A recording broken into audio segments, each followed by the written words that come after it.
প্রতিষ্ঠান প্রধান নিয়োগের ভাইভা শুরু কবে জানালো মন্ত্রণালয়। আজ ২৩ এপ্রিল ২০২৬। বেসরকারি স্কুল, কলেজ, মাদ্রাসা ও কারিগরি শিক্ষা প্রতিষ্ঠানে প্রধান, সহকারী প্রধান, অধ্যক্ষ, উপাধ্যক্ষ, সুপার ও সহকারী সুপার নিয়োগের এমসিকিউ পরীক্ষার ফল প্রকাশিত হয়েছে। আগামী মে মাসের শুরুর দিকে উত্তীর্ণ প্রার্থীদের মৌখিক পরীক্ষা শুরু হতে পারে।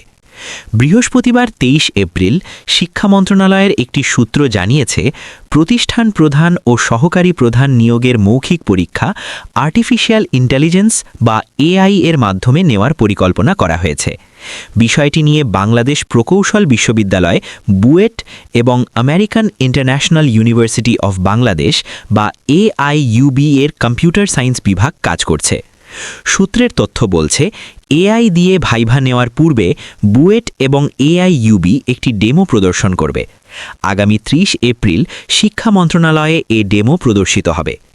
এরপর মৌখিক পরীক্ষার তারিখ ঘোষণা করা হবে। নাম অপ্রকাশিত রাখার শর্তে শিক্ষা মন্ত্রণালয়ের এক কর্মকর্তা দ্য ডেইলি ক্যাম্পাসকে বলেন, আগামী ৩০ এপ্রিল এআই দিয়ে ভাইভা নেওয়ার ডেমো প্রদর্শিত হবে। এরপর মে মাসের শুরুতেই ভাইভা শুরুর পরিকল্পনা করা হয়েছে।